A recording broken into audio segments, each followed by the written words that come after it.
Hey YouTube family, it's Molly. Today is Monday, November 18th, 2013. I am 24 days pre-op. That's right, I got my date. My surgery is on December 12th. So let's talk about the basics. My weight's the same, 257. It hasn't changed since I was at my doctor's office last, which is surprising. I've been eating a lot of junk food, candy, and a blizzard maybe, but I've been working on cutting that out, so hopefully there will be no more of that business. Let's see.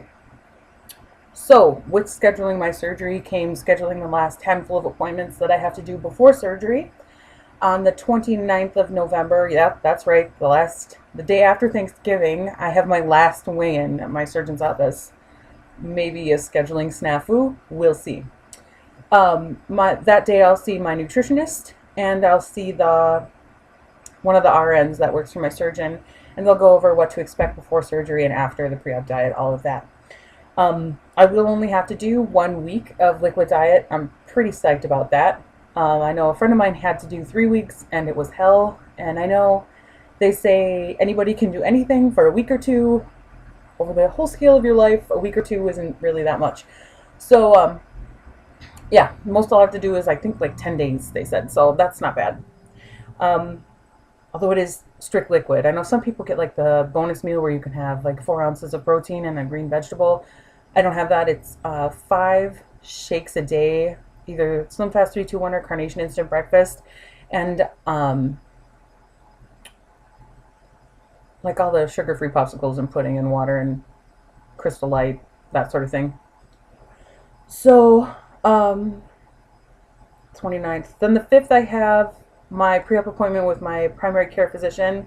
The surgeon's office actually called her office to schedule the appointment for me. And after she got off the phone with my surgeon's office, she called me and she's like, they scheduled it. I'm so excited. I can't wait to see you. So I love her, not just for that reason, for like 100 reasons, but she's easily one of the best healthcare providers I've ever encountered. She's caring and patient, and she listens, and I love her. She's always made time for me in her schedule, no matter what like bullshit thing I have going on. The last, I think now 7 months, since April 12th of 2013, I've had 61 doctor's appointments, and that excludes 6 weeks of physical therapy appointments. So it's been a lot of doctoring this year, and I'm excited for the year to wrap up on a positive note with my sleeve. I'm excited for next year's appointments to, at least the beginning anyway, to be positive appointments with my weigh-ins and my check-ins after surgery and all that. So I'm feeling like things are finally turning around. I haven't had a mystery rash in I think more than 2 months. I think it's like 9 or 10 weeks. So I was getting these weird rashes and marks, things that you couldn't explain. I ended up having to do phototherapy, and I had to go see an allergist, and then I got a blood clot in my leg, and I saw a hematologist and a vascular surgeon and the hematologist again, and then yeah, it's been a zoo. It's been a zoo for the last 7 months. I've taken so many days off work, and there's been days where my rash gets so bad my boss just goes, all right, I called the dermatologist, they're waiting for you, just go to your appointment. So speaking of my boss, I talked to him about surgery. Sorry, rapid channel change there. Today I submitted my paperwork for the time off request. So he signed it. He didn't even question it. He just was like, okay, sounds good. I'll let me know if you need anything. Awesome. His wife is the one who fills in for me when I'm off work. So I talked to her on the phone today, and she was absolutely 100% supportive. Um, they are completely on board with me having this done. They understand my reasons for not wanting to tell my coworkers yet. One of them is dear friends with an aunt of mine, and the other one is just, she talks to a lot of our patients about things maybe I don't think she should talk about, people maybe, and it bothers me. So I just rather not have everybody all up in my face about it before I even have surgery. I'm okay with telling them once it's become obvious that I'm a beautiful butterfly, but not ready yet. So I told my boss that before I go, I'm just going to tell them I'm having like a hiatal hernia fixed, and that's all they're going to know. That's all their reason is for me being gone for 2 weeks. I know it's kind of a long time for a hernia repair, but it's what I'm doing. So I will tell them I have no intention of like living in the dark about this, but I guess I'd rather give myself a chance to have surgery and recover and like at least maybe have lost a little weight. I'm not saying like 100 pounds or 85 pounds or 60 pounds, maybe not even 30, but I guess maybe to just be feeling back to myself before I'm pressured. People are watching, what I'm eating and how big is my ass. So I'm just not there yet. She did say, my boss's wife, by the way, did say when I come back to work on the 30th of December, maybe you want to come for a half day, work a couple of hours, see how it goes. She said, I know you get tired so fast after surgery and you just can't prepare for it. So, excuse me, we're going to do a couple of test runs, maybe the second week I'm home from surgery. Maybe to just go into work for an hour or two, do some paperwork. Really the things they're worried about is the coding side of my job. I do medical coding, so that side of it is a little bit tricky. She doesn't know how to do that, so we're gonna have to figure something out. But I have confidence. Let me think. Let me think. She said, "Oh, and if you decide you come back to work and you're still not ready, or for whatever reason you need a day off, just let us know and we'll be happy to take care of that for you. Get you the time off you need. It's we have to watch out for ourselves, but, you have to watch out for you, and we have to watch out for you as well. We want you to be in the best condition you can be." So working for a surgeon, kind of the way to go with this whole thing. I'm amazed at their patience, their support, all around the good-natured people. When I first mentioned bariatric surgery to my boss, he surprised me. He put me in contact with someone who works at the local hospital who had a lap band, and she had terrible complications with her band and eventually had it removed, but she had to pay for the removal out of pocket. Her insurance didn't cover it. So I thought his message was, don't have surgery. Turns out his message was only, don't have the band. So he's never heard of vertical sleeve gastrectomy, which is kind of fun. I mean, I think, honestly, it's kind of eye-opening for everyone involved at work, him especially, because we do have a lot of overweight patients that have started to kind of question whether they should be having a bariatric surgery or not. And, I think he's maybe looking at this as something that he could suggest to patients in the future that isn't bypass and isn't the band, because he's definitely not a supporter of the band. And all you band people out there, I know, I'm not trying to like pick a fight or anything, but we've had multiple patients with just so many problems with their bands. And the surgeon actually that I see for my weight loss surgery, his office does not do band surgeries at all, but there's a separate clinic about 40 minutes away from me that only does lap banding. So to each their own. We're going to leave it at that. Other surprising news. So I talked a little bit about my mom in the last Health Froze Over video, and how she had called me and wanted to talk and decided that she was behind me with the surgery. It's been nice to be able to talk to her about things. She's had questions, which is surprising and I think positive. I'm glad that she's speaking up and definitely asking those questions. I think that says a lot about, where she's at and how she's processing things. She did offer to babysit my dog for me, which is awesome, while I'm in the hospital. And she offered to have me stay at her house my first couple of days home from surgery. I live in a little house, clearly. I have a little dog. I don't have much room to walk in my house. And we're all kind of worried about the blood clot situation.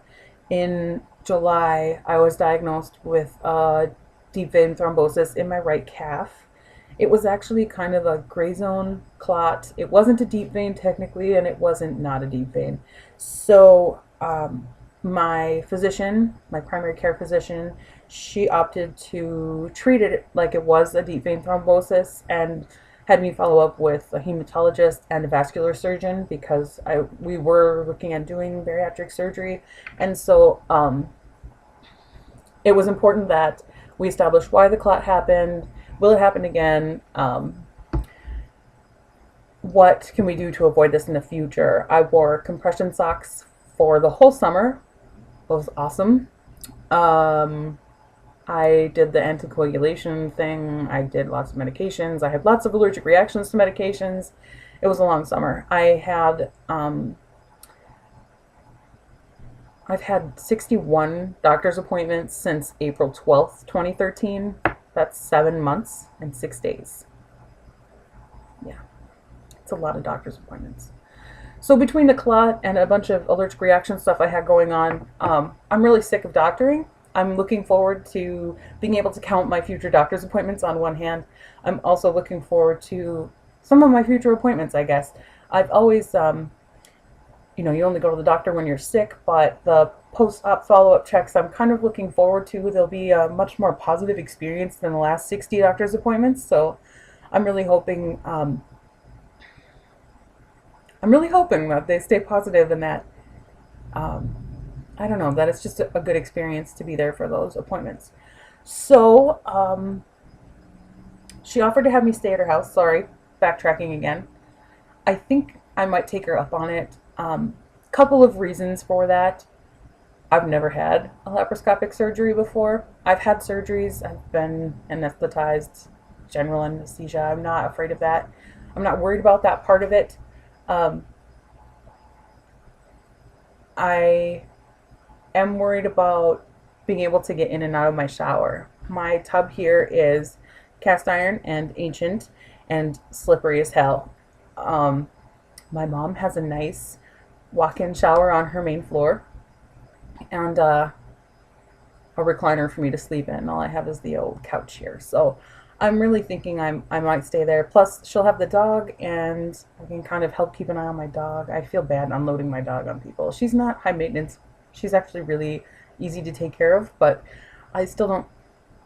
I'm responsible for her. I am her mother. So, that is what it is. Let's see. What else? So, while I was waiting to get my insurance approval, I started struggling with doubt. And when I did my, when I did my psychological exam appointment, the only thing that I red flagged in their MMPI, I don't know if you know what those are, but they're personality assessments. The only thing that came up was that I struggle with self-doubt. I could have told you that without the test. Gotta stop saying So I guess over the course of the 2 weeks waiting to hear from my insurance, it really started to become a problem. I find myself anxious and worried about whether or not I can do this. And I know part of that is because I've tried so many other diet and exercise programs in the past and failed to have success. So I think part of the concern, part of that worry is that I don't want history to repeat itself. That's the only experience I have, so it's the only experience I can draw from. I think once it draws closer, I'm worried about the anxiety getting higher. Right now, the last 2.5 or 3 days, I've been feeling really good about things. I'm really excited for surgery. I cannot wait to start this next chapter of my life, but I still have 24 days to go, so I'm sure there will be more anxiety and more doubt and more me trying to tell myself I can't do this. I have started to write down the reasons why I'm doing this. Probably I should tell you guys that eventually, huh? I have started to create more positive mantras to repeat to myself when I'm feeling that doubt and that insecurity about myself. I'm trying to find more positive ways to cope with that doubt. Although it's been really hard. And I know I've talked to a couple people on Facebook about it, and they were really super helpful and supportive. And, you know, a friend of mine is also getting sleeved. Let's see, she's getting sleeved, I think, the 10th. Yeah, the 10th. And she said she's getting nervous too, and it's really just a fear of the unknown. And I've never seen myself small. I've been a bigger person since I was a little person. Um, I've never, I never shopped in like the regular department with all my friends. I never could change, like swap clothes with my girlfriends in high school and junior high. I didn't want to go to slumber parties because, well, you know, awkward pajama time. So I'm nervous. I'm nervous about what I'm going to look like. I'm nervous about what my body's going to feel like. I'm not even so much worried about skin. I have moments where I'm worried about skin. There. But I'm not worried about it because I would rather have skin than be trapped in here somewhere. So, I have some interesting things have happened to me in the last couple of days. I'm a member of the Thinner Times forums. I'm also a member on Vertical Sleep Chat. Oh, well, now it's Bariatric Pal. So I met a couple of people in my area that are sleeve patients that had the same surgeon I have. One of them has already been sleeved. She's lost like 138 pounds. She's going to pick me up tonight and take me to my first support group meeting. Woo! Can't wait. Going to be so excited. She said there's a regular group of 5 or 6 people that go every month. So I'm pretty excited to have that resource available and to be able to just speak really honestly with people in real life who have weight loss surgery experience. I know all you people online are so amazing and lovely, and I truly appreciate every second of conversation I have with you guys. But I think there's just something so unique about in-person interaction. So one of them lives in Duluth where my surgeon is, and her surgery is actually scheduled for the day before mine. So I sent her an email today and I was like, hey, I see you're scheduled for my surgeon the day before me. Are you having this leave? And she is. So not only did I meet a fellow sleever, I met someone who's going to be in the hospital with me getting their sleeve the same time I am. Well, she's a day ahead of me, but we should be able to at least make one lap in our gowns and slippers. So hopefully I get to bump into her a couple of times beforehand, and then we can be better acquainted before we see each other in our gowns. So, yeah, 2 real-life resources. That's pretty amazing. Mom and Dad on board for really real. That's pretty amazing. Time off request granted. Fill-in found. I think that's all I've got. I hope so, because it's been almost 20 minutes. It's a long time. I think this is my longest video yet. Oh, I have 75 followers on YouTube. You guys, how did that freaking happen? Thank you so much for watching my videos. Mwah. I love you all. Have a great day.